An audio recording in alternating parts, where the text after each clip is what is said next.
Bem-vindos ao The Debate. Em janeiro de 2026, o Ártico está mais quente do que nunca. E não só no sentido climático. A Groenlândia, aquele vasto território de gelo e rocha, está hoje no epicentro de uma disputa geopolítica. A recém-reeleita administração Trump nos Estados Unidos voltou a expressar, e de forma bem contundente, seu interesse em controlar a ilha, falando abertamente em segurança nacional e acesso a minerais estratégicos. E isso nos coloca, assim, diante de uma questão fundamental que emerge dos materiais que a gente analisou. Qual é o futuro viável para a Groenlândia diante dessa pressão toda? De um lado, eu vou defender que a aliança pragmática com os Estados Unidos, por mais difícil que pareça, é a única saída realista para a ilha. E eu, por outro lado, vou argumentar o exato oposto. Para mim, essa abordagem americana é uma ameaça direta à soberania, algo que precisa ser resistido a todo custo. O futuro da Groenlândia não está em se submeter a uma superpotência, mas em construir um caminho próprio, soberano e em parceria com quem respeita as regras do jogo internacional, como a Dinamarca e a União Europeia. Certo. Então, vamos começar pela minha posição. Olha, a verdade é que a realidade geopolítica e também econômica da Groenlândia, ela joga as cartas na mesa de uma forma bem clara. A ilha tem uma economia extremamente frágil que depende de subsídios da Dinamarca. Estamos falando de algo que compõe, assim, 1/5 do PIB deles. O sonho de uma independência total, que é legítimo, claro, simplesmente não para em pé sem explorar a imensa riqueza mineral que existe sob o gelo. O problema é que essa exploração é o que os engenheiros chamam de pesadelo. Ela exige um capital e uma infraestrutura que nem a Groenlândia, nem a própria Dinamarca têm condições de bancar. E não é só uma questão de dinheiro. A Dinamarca, com todo respeito, tem forças armadas menores que o Departamento de Polícia de Nova York. Como ela pode defender a Groenlândia num Ártico onde a Rússia está se rearmando e a China projeta seu poder? Então, a proposta americana, seja por investimento direto, como aquele empréstimo de 120 milhões de dólares para a mina de Tambriz, ou por um pacto de livre associação, ela é a única via concreta para resolver essa equação. É sobre desenvolver a economia e garantir a segurança com a maior potência militar do mundo. É pragmatismo puro. Eu vejo a situação de uma forma completamente diferente. O que você chama de pragmatismo, para mim, tem outro nome: coação.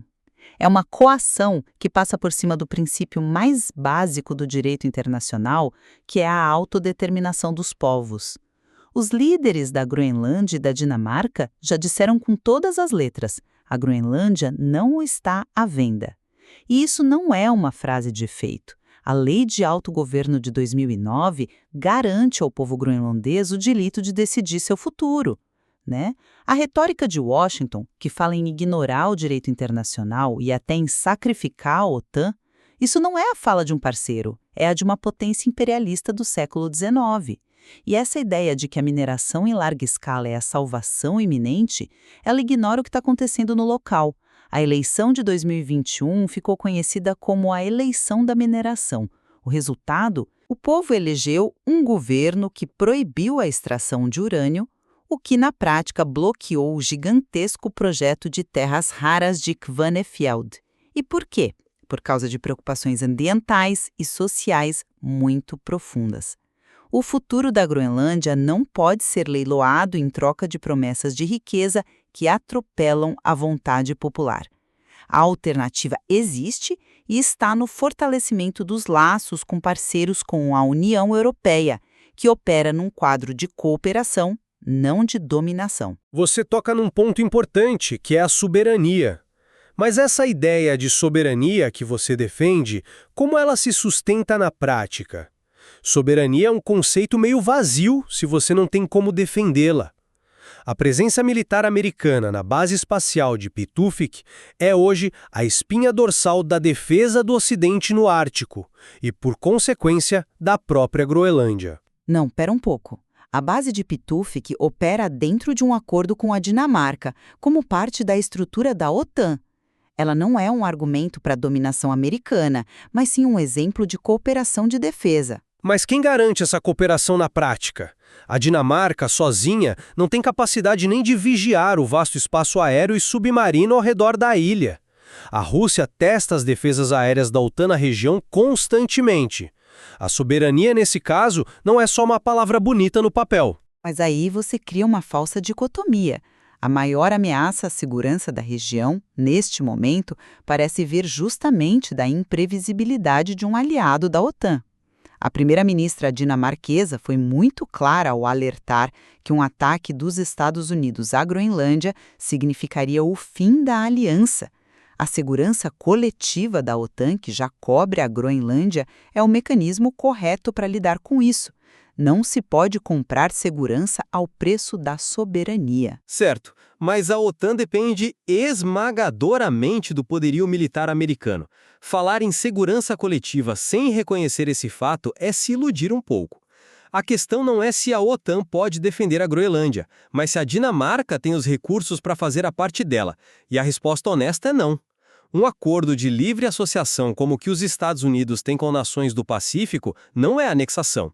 Ele permitiria à Groenlândia manter sua independência política, sua cultura, seu governo, enquanto delega a defesa a quem pode, de fato, exercê-la.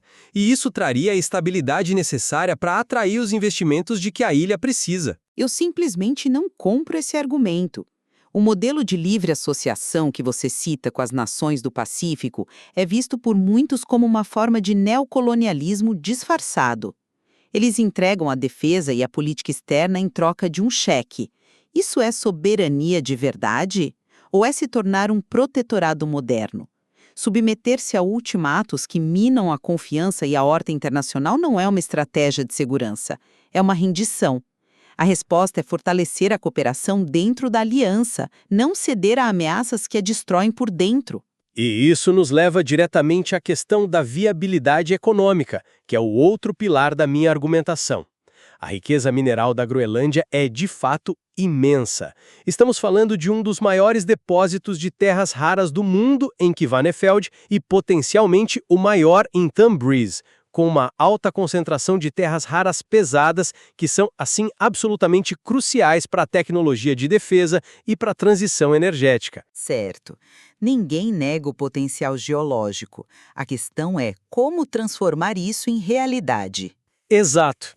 Potencial geológico não se traduz em ativo econômico sem um investimento massivo. O histórico da Groenlândia é a prova disso.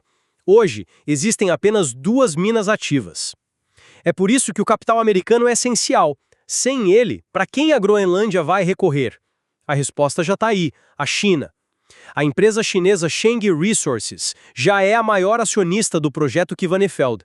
Pequim já tentou investir em aeroportos e bases navais abandonadas, e só foi frustrada pela vigilância dos Estados Unidos e da Dinamarca.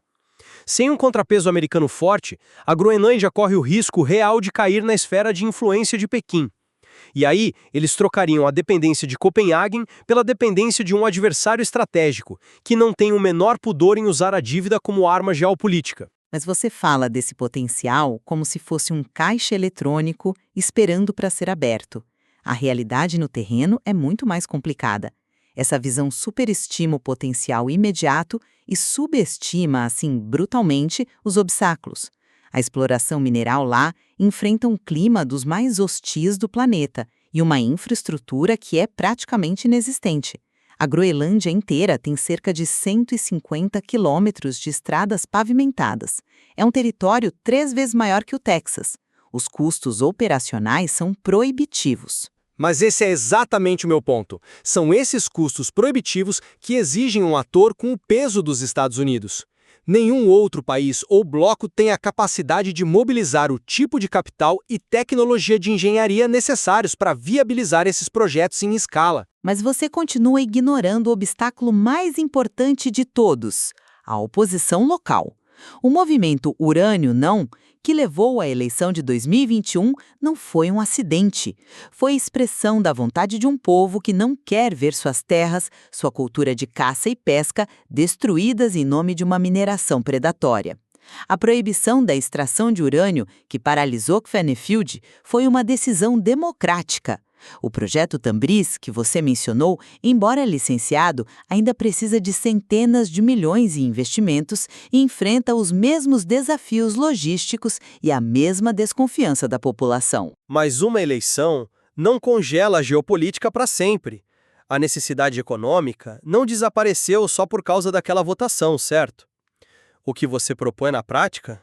Que a Groenlândia continue vivendo dos subsídios dinamarqueses indefinidamente? Turismo e pesca são importantes, mas não vão gerar a receita necessária para sustentar um Estado moderno e independente. A escolha, no fim das contas, é entre um parceiro ocidental, ainda que imperfeito, e o capital chinês que virá sem qualquer preocupação com o meio ambiente ou com a vontade local. Essa é uma falsa escolha. Existe uma terceira via, que é o desenvolvimento gradual e soberano. É um caminho mais lento? Sim, sem dúvida, mas é um caminho sustentável e que respeita as decisões dos groenlandeses. E não é um caminho solitário. A alternativa ao capital chinês não precisa ser a coerção americana. A União Europeia, por exemplo, já se move nessa direção. Designou o projeto de grafite de Amitsoq como estratégico e está construindo acordos de colaboração e investimento baseados em regras e padrões ambientais. Um projeto de grafite, com todo respeito a uma gota no oceano comparado à escala do desafio e do potencial. A Europa se move numa velocidade glacial, seu processo é burocrático. O capital europeu não se compara ao que os Estados Unidos podem mobilizar rapidamente quando a segurança nacional está em jogo. Não é um contrapeso crível à China. Não estou convencida por essa linha de raciocínio, porque ela ignora a força da colaboração. Você está comparando uma ameaça unilateral com uma parceria multilateral. Uma frente unida com Estados Unidos, União Europeia, Canadá e Dinamarca, apresentando um pacote de investimentos alinhado com padrões de governança, seria infinitamente mais poderosa e atraente para a Groenlândia do que as ameaças de anexação. A estratégia de Trump arrisca alienar os próprios parceiros que são necessários para conter a influência de adversários. Ela cria desunião exatamente quando a unidade é mais necessária. Certo, mas essa frente unida que você descreve soa como uma fantasia burocrática. Enquanto a UE debate regulações em Bruxelas, a China constrói portos e financia minas. A abordagem americana, por mais agressiva que pareça, é uma resposta direta à tentativa da China de estabelecer uma rota da seda polar. É uma jogada de xadrez em escala global para garantir que o Ártico permaneça sob a esfera de influência de nações democráticas. A urgência da situação geopolítica talvez exija uma ação mais decisiva do que comitês e acordos de cooperação. Todo mundo em um caos. O preço dessa suposta decisão é a própria ordem internacional que se diz querer proteger. A China adoraria ver a OTAN se fragmentar por causa de uma disputa interna sobre a Groenlândia. A estratégia americana, nesse caso, estaria fazendo o trabalho do adversário.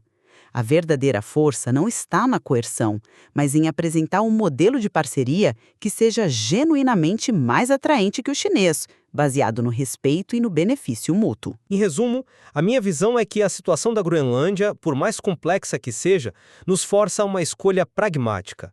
A lógica da geopolítica e da economia apontam para uma direção clara. Uma parceria estratégica com os Estados Unidos. Sim, é controversa, mas oferece o caminho mais rápido e seguro para a ilha superar sua dependência crônica, finalmente desenvolver seus recursos para o bem do seu povo e garantir sua segurança em um mundo cada vez mais incerto. É uma escolha dura, mas realista. Já para mim, a questão fundamental não é sobre o caminho mais rápido, mas sobre o caminho correto. O futuro da Groenlândia pertence e deve pertencer ao seu povo. Submeter-se à pressão externa, seja ela americana ou chinesa, seria uma traição a uma longa e difícil jornada rumo à autodeterminação. O caminho soberano, construído sobre os pilares do desenvolvimento sustentável, do respeito ao meio ambiente e da colaboração com parceiros que valorizam o direito internacional, é mais árduo, sem dúvida, mas é o único que garante que a Groenlândia se torne não apenas um fornecedor de minerais, mas um parceiro ártico confiável e, acima de tudo, dona do seu próprio destino. A encruzilhada em que a Groenlândia se encontra, portanto, revela essa tensão crescente que vemos em todo o mundo. De um lado, os imperativos da segurança global e da competição por recursos, E do outro, o direito fundamental dos povos à autodeterminação. Os materiais que analisamos sugerem que a resolução desse conflito definirá não apenas o futuro de uma ilha no topo do mundo, mas talvez as próprias regras do jogo da ordem internacional nas próximas décadas.